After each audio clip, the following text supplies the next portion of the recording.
یہ قصہ اس انداز میں بیان کیا جاتا ہے جیسے حضرت داؤد علیہ السلام نے اپنے ایک قریبی ساتھی کو نصیحت فرمائی ہو۔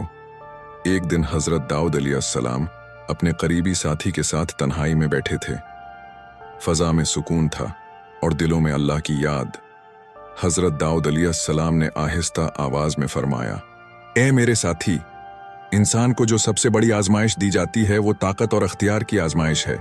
جب اللہ کسی کو عزت دیتا ہے تو وہ دیکھتا ہے کہ بندہ شکر گزار بنتا ہے یا غرور میں مبتلا ہو جاتا ہے۔ ساتھی نے عرض کیا، اے اللہ کے نبی، ہم اس آزمائش میں کامیاب کیسے ہو سکتے ہیں؟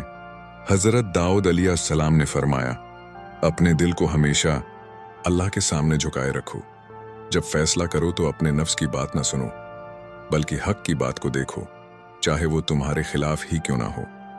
پھر حضرت داؤد علیہ السلام نے ایک لمحہ خاموشی اختیار کی اور فرمایا، میں تمہیں ایک راز بتاتا ہوں۔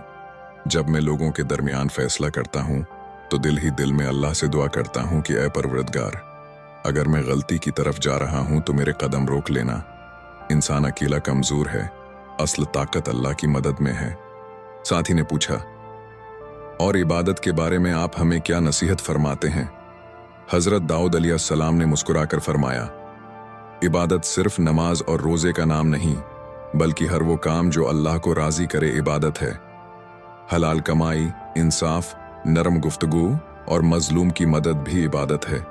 آخر میں حضرت داؤد علیہ السلام نے فرمایا، اے میرے ساتھی، اگر تم چاہتے ہو کہ اللہ تم سے راضی رہے تو لوگوں کے دل نہ توڑو، غرور سے بچو اور ہر حال میں اللہ کو یاد رکھو۔ یہی کامیابی کا راستہ ہے۔